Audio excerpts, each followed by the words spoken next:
இடத்துல உன்னை நீயே போட்டு அமுக்கிட்டு இருக்கிறியா பாரு, இதுவும் கடந்து போகும். இப்படியே இருப்போமா நாம?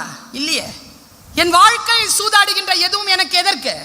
எவ்வளவு கஷ்டப்பட்டு வந்து சேர்ந்து இருக்கிறீங்க தோத்துட்டு போறதுக்கா? குழந்தைகளை, நான் ஒன்னும் அப்படியே கேக் வாக்ல வந்த பெண் இல்லை, நான் ஸ்கிராச்ல இருந்து வளர்ந்தவன். அதனால எனக்கு உன் மொழி புரிகிறது. 19 ரூபாங்க. நான் வந்து ஸ்கூட்டர் வாங்கும்போது பெட்ரோல் விலை 17 ரூபாய் தாங்க இருக்கும். 2 ரூபாய் இருக்காது சார். 1/2 லிட்டர் போடுங்கன்னு கேட்கறதுக்கு வைக்கும். நடந்து போவேன் சார். சொல்லட்டுமா, பணம் பெரிய விஷயமே இல்லை குழந்தைகளை. நான் போனதுக்கு அப்புறமா அவங்க கிட்ட கேட்டுப்பார் 1 ஹவருக்கு என்னுடைய ஃபீஸ் என்னன்னு. 19 ரூபாய் பெட்ரோல் போடுறதுக்கு இல்லாமல் டிஎஸ் 58 நடத்தி கூட்டிட்டு போனேன்னா இன்னைக்கு டிமாண்ட் பண்றேன்னா என்ன விஷயம் தெரியுமா? ஒன்னே ஒண்ணுதான். சரஸ்வதி இருக்காங்கல்ல, அவங்களும் வெள்ளத்தாமரையில் உட்காந்துருப்பாங்க, ஆனால் கால் மேலே கால் போட்டு உட்காந்துருப்பாங்க. லக்ஷ்மிக்கும் சரஸ்வதிக்கும் இவ்வளோதான் வித்தியாசம். லக்ஷ்மிக்கு யார் காசு கொடுக்கிறார்களோ அவர்களுக்கு காசு இருக்கின்ற இடத்தில் மட்டும்தான் செல்வாக்கு, கற்றோருக்கு சென்ற இடமெல்லாம் சிறப்பு. எங்கே போனாலும் வாழ்ந்துடலாம். அந்த பர்ஸ் வச்சிருக்கேன்ல கையில், அது போதும் எனக்கு. என் உழைப்பால், என் உழைப்பினால் நான் சம்பாதிக்க. நீ உழைச்சி சம்பாதி. நீ வந்து ஒரு 20,000 ரூபா மாசத்துக்கு உனக்கு ஒரு கம்பெனி தரணும், 40,000 ரூபாய் தரணும் நீ எதிர்பார்க்கிறனா, அந்த கம்பெனிக்கு நீ அந்த மாசத்துக்கு 4 லட்சம் ரூபாய் சம்பாரிச்சு கொடுத்தாதான் 40,000 ரூபாய் உனக்கு கொடுப்பாங்க. அந்த அளவுக்கு அறிவை சேர்த்து கொள்வதற்காகத்தான் இந்த 3 ஆண்டுகள். இது அப்படியே என்டர்டெயின்மெண்ட்ல கழிச்சிடாத. பார், வீரியமுள்ள விதையா இரு. உன் மீது மழை துளி படட்டும். மழை துளி படவில்லையா, மழை துளி படும் இடத்திற்கு நகர்ந்து போ. குவாலிஃபிகேஷனோட போ. குவாலிஃபிகேஷனோட போறதுக்கு உனக்கு யார் ஹெல்ப் பண்ணுவா? ரிக்ரெட் இருக்குல்ல, ரிக்ரெட். அது ரிக்ரெட் ஆகாம ஃபர்ஸ்ட் இயர்லயே சொல்றேன். ரிக்ரெட் பண்ணாம இருக்கணும்னா இந்த வாழ்க்கையை இந்த வரும் நாட்கள்ல கவனமாக வாழ்க்கையை சேர்த்து வைத்துக்கொள். வாழ்க்கையில் யார் சேமிப்பு வைத்திருக்கிறார்களோ அவர்கள் தான் செலவு செய்வதற்கு தகுதி படைத்தவர்கள். அந்த சேமிப்பு என்பது இதோ உன் காலத்தில் உனக்கு கிடைத்திருக்கிறது. இந்த குழந்தைகளுக்கு சேமிப்பு இருந்தால் அவர்கள் ஜெயிச்சிடலாம். வச்சிருக்கீங்களா? மார்க் ஷீட்ல வச்சிருக்கீங்களா? ஏதாவது சத்தம் வருதா பாரு, சந்தோஷம்தான். என்னை விட யார் வேறு சந்தோஷப்படைய போவது? உன்னுடைய வாழ்க்கையில் நீ உன்னை செலுத்த வேண்டும் என்றால் நீ சில சேமிப்புகளை வைத்திரு. அந்த சேமிப்பு என்பதை இப்பொழுது உன் கல்வி மட்டும்தான் குழந்தைகள். கல்வியை எடுத்துக்கொள், சமூகத்தை சரியாக பார். Don't reply to any query or any question instantly. டக்குன்னு பதில் சொல்லாத, நிதானிச்சு பதில் சொல்லு. அந்த நிதானத்துக்கு பேர் தான் கல்வி. நிதானி. எது இருந்தாலும் யாரோடு விலகி இரு என்றால், யாரு உன்னை கான்வர்சேஷன் ஃபோர்ஸ் பண்றாங்களோ அவங்களோட விலகி இரு. கான்வர்சேஷனை ஃபோர்ஸ் பண்ண, இப்போ சொல்லு, இப்போ சொல்லு, இப்போவே சொல்லு, இப்போ சொல்லு, வரியா இல்லையா, இப்போ சொல்லு, தரியா இல்லையா, இப்போ சொல்லு, சாப்பிட்றியா இல்லையா, இப்போ சொல்லு, இப்போ சொல்லு, இப்போ சொல்லு, சரியா தப்பா, இப்போ சொல்லு. டாக்ஸிக். Never reply instantly. இந்த வயதில் இந்த நிதானம் வந்துருச்சுன்னா, என் வயதில் நான் சாதித்த இதை விட, இவர்கள் வயதில் இவர்கள் சாதித்த இதை விட நீ பல மடங்கு அதிகம் சாதிப்பாய். பல மடங்கு அதிகம் சாதிப்பாய். ஏன் தெரியுமா? இந்த வயதில் தான் அந்த நிதானம் வர வேண்டும். நான் ரொம்ப நல்ல பிள்ளை, நீ நம்புறியா? நான் சொல்ற பொய்ய நானே நம்புற மாதிரின்னு சொன்னேனே, அந்த மாதிரி நல்ல பிள்ளை இல்லை. உண்மையாவே நான் நல்ல பிள்ளை. எப்படின்னு கேட்குறியா? ப்ரூஃப். என்ன ப்ரூஃப்னா, படுத்த உடனே தூங்கிடுவேன். இதெல்லாம் எனக்கு தேவைப்படவே படாது. பில்ஸ் எல்லாம் தேவைப்படவே படாது. யாராவது ரொம்ப திட்டாங்கன்னா தூங்கிடுவேன், ரொம்ப அழ வச்சாங்கன்னா தூங்கிடுவேன். சத்தியமா. யாராவது என்ன ரொம்ப சந்தோஷமா ஏதாவது சொல்லிட்டாங்கனாலும் தூங்கிடுவேன் சார். நல்லா சாப்பிட்டேன்னா தூங்கிடுவேன். பசியா இருந்தாலும் தூங்கிடுவேன். ஒன்றும் இல்லை, இது இங்கே தூங்கிடுவேன். 7 மணி நேரம் சவுண்ட் ஸ்லீப். நல்ல பிள்ளை தானே? படுத்த உடனே தூங்குறவங்க நல்ல பிள்ளைங்க தான். பாரு, அன்னைக்கு எனக்கு தூக்கம் வரல. 13 நாள் அமெரிக்காவில் இருந்தேன். அங்கே டேனா இங்கே நைட்டு, இங்கே டே, இங்கே நைட்டுனா அங்கே டே. மதுரையில் தனியாக இருக்கிறேன் நான். பெரிய மாளிகை, அது தனியாக இருக்கிறேன். தனியாக ராத்திரி 12:15 எந்திரிச்சு உக்காந்துட்டேன். தூக்கம் வரல. ஐபேட் எடுத்து ஓடிடி நெட்ஃப்ளிக்ஸ் ஓப்பன் பண்ணுறேன். ஸ்ட்ரெஸ்டாக இருக்குது, மூடிட்டேன். ஃபோன் எடுத்து பார்க்குறேன், ஸ்ட்ரெஸ்ஸாக இருக்குது. ஸ்ட்ரெஸ்ஸுனா என்ன, ப்ரெஷர்னா என்னென்னா, அடுத்தவங்க நமக்கு கொடுக்குறது ப்ரெஷரு, நமக்குள்ளேயே வர்றதுக்கு பேர் ஸ்ட்ரெஸ்ஸு. அன்றைக்கி பயங்கர எனக்குள்ளேயே என்னடா அது, நம்ம உடம்பு நம்ம பேச்சை கேட்க மாட்டேங்குது, படுத்தா தூங்க மாட்டேங்குது, வாட் இஸ் திஸ்? புக்கு எடுத்து படித்தா புக்கு டாப்பிக்கே எரிச்சலாக இருக்குது. இப்படி சுற்றி கொஞ்சம் நேரம் நடந்தேன். என் பெட்டுக்கு பக்கத்தில் ஒரு டேபிள் இருக்குது குழந்தைகளை. அந்த டேபிளில் யாரோ ஸ்வீட் பாக்ஸ் கொண்டாந்து வச்சுருந்துருக்காங்க. ஸ்வீட் பாக்ஸ் திறந்து பார்த்தா பிரமாதமான ஸ்வீட்ஸ், பெருசு பெருசாக. நான் ஸ்வீட்ஸ் யூஸ்வலாக சாப்பிட மாட்டேன், சுகர்லாம் கிடையாது. சாப்பிட்றதில்ல, அம்மா அப்பாவுக்கும் சுகர் கிடையாது, ஸ்ட்ரெஸ் எடுத்துக்கிறதில்ல. ஆனால் ஸ்வீட் சாப்பிட்ணுன்னு தோணுச்சு. ஒன்று சாப்பிட்டேன், இந்த பெரிய ஸ்வீட். இன்னொன்றும் சாப்பிட்டேன்.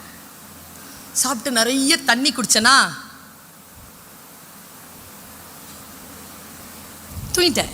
காலையில் 6:30 மணிக்கு எந்திரிச்சு ஒரு பெரிய ரகசியத்தை கண்டுபிடிச்சேன். ஸ்வீட் சாப்பிட்டா ஸ்ட்ரெஸ் போகும். சரியா? அப்புறமா தான் கண்டுபிடிச்சேன்.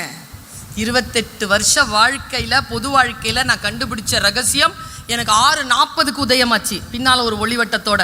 ஸ்வீட் சாப்பிட்டா ஸ்ட்ரெஸ் போகும். பாவிகளா, அதுக்காகத்தானா நம்ம ஏதாவது ஜெயிச்சிட்டுனா பக்கத்தில் இருக்கிறவங்க ஸ்வீட்டு கொடு ஸ்வீட்டு கொடு ஸ்வீட்டு கொடுன்னு அதுக்காக தான் கேட்குறீங்களா?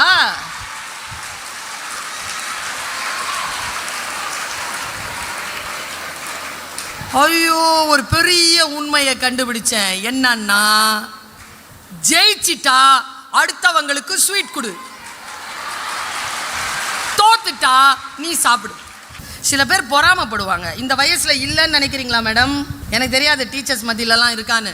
அதெல்லாம் ரொம்ப கஷ்டம் மேடம். நான் சாயந்தரமாக பேசுகிறேன் அந்த விஷயத்த. உண்மையாக நான் சொல்கிறேன் குழந்தைகளை, இந்த பக்கத்தில் இருக்கிறத நம்மளை வேலை செய்ய விடாமல், படிக்க விடாமல் தடுக்கிறதுக்கு என்ன காரணம்னு நினைக்கிறேன்? அதுங்களுக்கு ஸ்ட்ரெஸ்ஸு. நம்ம ஜெயிச்சிட்டா அதுங்களோட இருக்க மாட்டோன்றது அதுங்களுக்கு தெரியும். அதனால் நம்மளை ஜெயிக்க விடாமல் பார்த்துக்கிறாங்க. நான் என்ன சொல்கிறேன், நம்மளை ஜெயிக்க விடாமல் பார்த்துக்கிறாங்க மத்தியில் இருக்காத, இன்றைக்கே ஃப்ரெண்ட்ஷிப்பை கட் பண்ணு. இதை சொல்கிறதுக்கு தான் அவ்வளோ தூரம் ஃப்ளைட் ஏறி வந்தியான்னு கேட்காத, அதுக்கு தான் வந்திருக்கிறேன். நாட் ஒன்லி ஸ்டூடெண்ட்ஸ், வாழ்க்கையில் யாராக இருந்தாலும் டாக்ஸிக்கா உனக்கு எதிராக ஸ்ட்ரெஸ்ஃபுல் லைஃபை அவங்க லீட் பண்ணிட்டு உன்னை ஸ்ட்ரெஸ்ஃபுல் ஆக்குனாங்கன்னா அவர்களை விட்டு விலகி இரு. இது நான் சொல்லும் மிக முக்கியமான ரகசியம். Drop them. நெகட்டிவா யாராவது பேசியிருந்தாங்கன்னா ட்ராப் தெம். நெகட்டிவ் ஃபோர்ஸை உள்ள எடுத்துக்காத. கல்வி என்பது என்ன தெரியுமா? இப்போ நீ படிச்சிருக்கிற எல்லா படிப்புக்கான விளக்கத்தையும் நான் சொல்றேன். இதை பயன்படுத்து. பல நேரங்களில் இந்த வயது குழந்தைகள் பயன்படுத்துறதே இல்லை, அதனால தான் ஃபெயிலியர் ஆகுறீங்க. ஃபெயிலியர் ஆகாத குழந்தைகள் எப்படி பயன்படுத்துறாங்கன்னு பார்க்குறப்பாரு. நான் கல்விங்கிறத புரிஞ்சிக்கும் போது எனக்கு ரொம்ப குறைஞ்ச வயசு, ஸ்கூல் படிச்சுட்டு இருக்கிறேன். நான் எனக்கு புரிஞ்சு போச்சு கல்வினா என்னன்னு புரிஞ்சு போச்சு எனக்கு. I am not result oriented girl, I am a process oriented girl. நான் ப்ராசஸை தான் ரொம்ப ரசிப்பேன். ரிசல்ட் என்ன வேணாலும் வரட்டும். இந்த ப்ராசஸை ரசிக்கிற அந்த தன்மை போனதுனால தான் இன்னைக்கு மேத்தமெட்டிக்ஸ் மேலே ஆர்வம் போயிடுச்சுன்னு நினைக்கிறேன். நான் எல்லாரும் ரிசல்ட் ஓரியன்டாக இருக்கிறாங்க.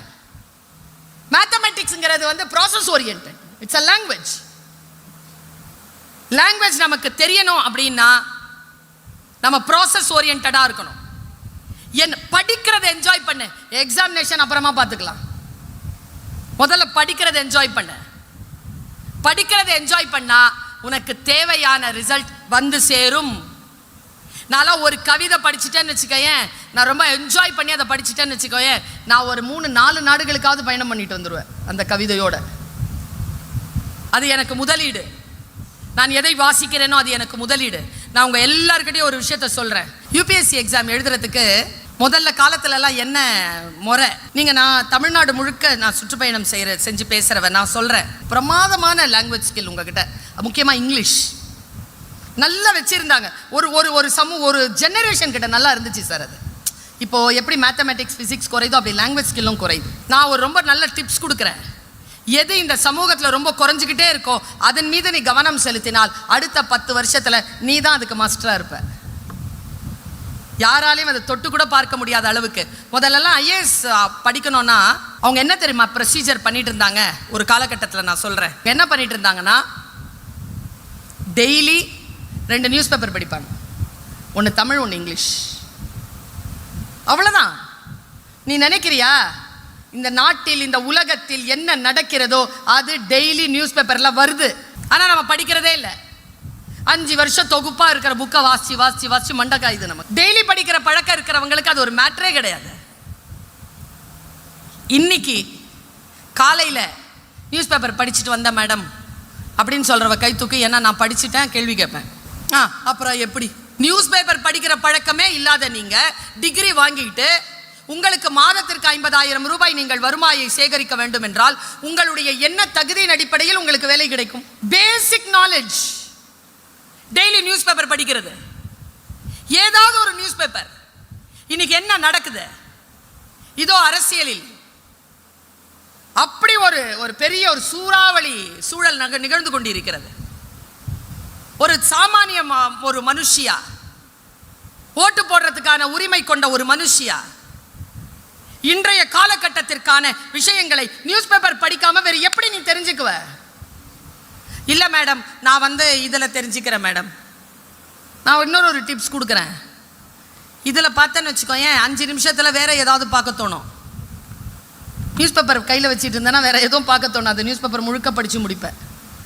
ஒரு ரொம்ப நல்ல டிப்ஸ் கொடுக்குறேன். இப்படி பார்க்குறவங்களை விட இப்படி படிக்கிறவங்க முன்னேறிடுறோம். புக்கு எடுத்து படிக்க தொடங்கு. புக்கு பிரித்தா தூக்கமாக வருது மேடம். அப்புறம் இது பார்த்தா தூக்கம் வர நேரத்தில் கூட விழிப்பாக இருக்கிறோம் மேடம். நான் ஒரே கேள்வி கேட்குறேன். காலையிலேருந்து சாயந்தரம் வரைக்கும் 250 ரீல் பார்க்குறல்ல, ஒரு ரீல் சொல்ல என்ன பார்த்தேன்னு இன்னும் ஞாபகம் இருக்கா? அப்போ எதுக்கு அதை பார்க்குற? பொழுதுபோக்குங்கிறது தான் உலகத்திலே எனக்கு தெரிஞ்ச தமிழில் இருக்கக்கூடிய ஆகப்பெரிய கெட்ட வார்த்தை.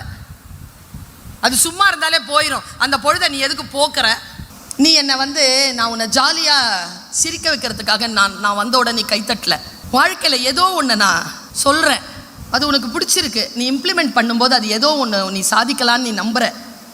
அந்த கைத்தட்டல் தான் எனக்கு என் இறைவனுக்கு நன்றி. ஏன் தெரியுமா? நான் என்டர்டெயின்மெண்ட் பண்ணி மக்களை சம்பாதிக்கவில்லை, அவர்களை விழிப்புணர்வு செய்ய வைத்து நான் என் புகழையும் என் செல்வாக்கையும் சம்பாதித்து கொண்டிருக்கிறேன். நீ விழித்தெழு என்கிறேன் நான். பைபிளில் ஒரு வார்த்தை இருக்கு, உன்னுடைய ஆரம்பம் அற்பமானதாக இருந்தாலும் உன் முடிவு சம்பூர்ணமாக இருக்கட்டும். Finish the goal. Touch the height. யாரோ ஒருவர் தொட்ட சிகரத்தை தொடுவது அல்ல உயரம் தொடுவது. குழந்தையே, உன் உயரத்தின் எல்லையை தொடுவது தான் சிகரம் தொடுவது. நீ உன் உயரத்தின் எல்லையை தொட்டுவிடு. யாரோ ஒருவர் சிகரத்தை தொடாத. உன் உயரம் நீ 65 வாங்கிடு, 64 வாங்கிறாத, 98 வாங்கிறதுக்கு. நான் அதனால தான் சொன்னேன். எத்தனை பேர் ஃப்ரெண்ட்ஷிப்பால் பாதிக்கப்பட்டிருக்கீங்களா? அப்படியே இருங்க. உங்களை நான் இப்போ 2வது ரகசியத்தில் ரிலீஸ் பண்ண போகிறேன். எனக்கு என்ன தெரியுமா குழந்தைகளே, நான் கூட்டத்துக்கு பேசுகிறவ இல்லை, நான் இண்டிவிஜுவலுக்கு பேசுகிறவ. Please do connect with me. என்னோட கனெக்டடாக இரு. பாம்பு இருக்குல்ல, பாம்பு, அதனோட ஃப்ரெண்ட்ஷிப் வச்சுக்கிட்டோன்னு வச்சுக்கோயே, பாம்பு கொத்தும். அது இந்த ரூமில் இருக்கிற ஃப்ரெண்ட்ஷிப் மட்டும் இல்லை, இந்த காலேஜுக்கும் வீட்டுக்கும் நடுவில் ஒரு ஸ்பேஸ் இருக்குல்ல, அந்த ஸ்பேஸில் கிடைக்கிற ஃப்ரெண்ட்ஷிப்பையும் சேர்த்து தான் சொல்கிறேன். பாம்போட ஃப்ரெண்ட்ஷிப் வச்சா கொத்தும். கொத்து வாங்கிட்ட, கடிச்சிருச்சு. அம்மா சொல்கிற 2வது ரகசியம், don't chase the snake, treat the venom. இந்த உலகத்திலேயே ரொம்ப அழகானவங்க யாருன்னா உடனே கூகுளில் தேடுற. சொல்லட்டுமா? உலகத்திலே பேரழகிய நான் சொல்கிறேன். இன்னைக்கு நீ போய் வீட்டில் உன் வயதில் இருக்கக்கூடிய உன் அம்மாவின் ஃபோட்டோவை எடுத்துப்பார். பாரு, அவளை விட ஒரு பேரழகியை உன்னால் பார்த்து விடவே முடியாது. கடவுள் மடியில் கொடுத்திருக்கிறார், உன் கண்களுக்கு முன்னால் இருக்கிறாள், உன் தகப்பன் உனக்கு கிடைத்திருக்கிறான். இப்போ கிளாஸில் போகிறல்ல, நீ கிளாஸில் ஏதாவது உனக்கு புரியலன்னு வச்சுக்கோயேன். 2 காரணத்துக்காக புரியாது. ஒன்று டீச்சரினுடைய இன்எஃபிஷியன்சி, அப்போ புரியாது. இன்னொன்று என்னென்னா, டீச்சர் எஃபிஷியண்ட்டாக தான் இருப்பாங்க, உன் கவனக்குறைவு. இந்த 2 தான் காரணம். இந்த 2த்தில் எதுங்கிறத புரிஞ்சுக்கிட்டேன்னா ஜெயிச்சிருவேன். புரியுதா? +2 பாஸ் பண்ணிட்ட, டிகிரி வாங்க மாட்டியா என்ன? அவ்வளோ கஷ்டம் தெரியுமா +2? என்ன மாதிரி பயமுறுத்தினாங்க அம்மாடி. அதை விட கஷ்டம் 10th கடந்தோம், +1 கடந்தோம், +2 கடந்தோம், டிகிரி கிடைக்க மாட்டோமா? இப்போவே அலர்ட் ஆகிடு. உனக்கு அம்மா ஒரு ஆசையாக ஒரு விஷயம் சொல்கிறேன், பிடிக்குதோ பிடிக்கலையோ, ஃபஸ்ட் கிளாஸில் கான்வெகேஷன் இருக்கும்ல, அன்றைக்கி அந்த ஹேட் போட்டுட்டு அந்த கான்வெகேஷன் வாங்கிடு. இந்த உலகத்தில் வாய்ப்புகள் இருக்கிறது. You have to stand and graph it. சிந்தித்து பார்த்து செய்கையை மாத்து. சிறுசா இருக்கையில் திருத்திக்கோ, தவறு சிறுசா இருக்கையில் திருத்திக்கோ. தெரிஞ்சும் தெரியாம நடந்திருந்தா அது திரும்பவும் வராம பார்த்துக்கோ. இவ்வளவு சிம்பிள் தெரியுமா லைஃப்? நான் மறுபடியும் சொல்றேன், சிந்தித்து பார்த்து செய்கைய மாத்து. சிறுசா இருக்கையில் திருத்திக்கோ, தவறு சிறுசா இருக்கையில் திருத்திக்கோ. தெரிஞ்சும் தெரியாம நடந்திருந்தா அது திரும்பவும் வராம பார்த்து.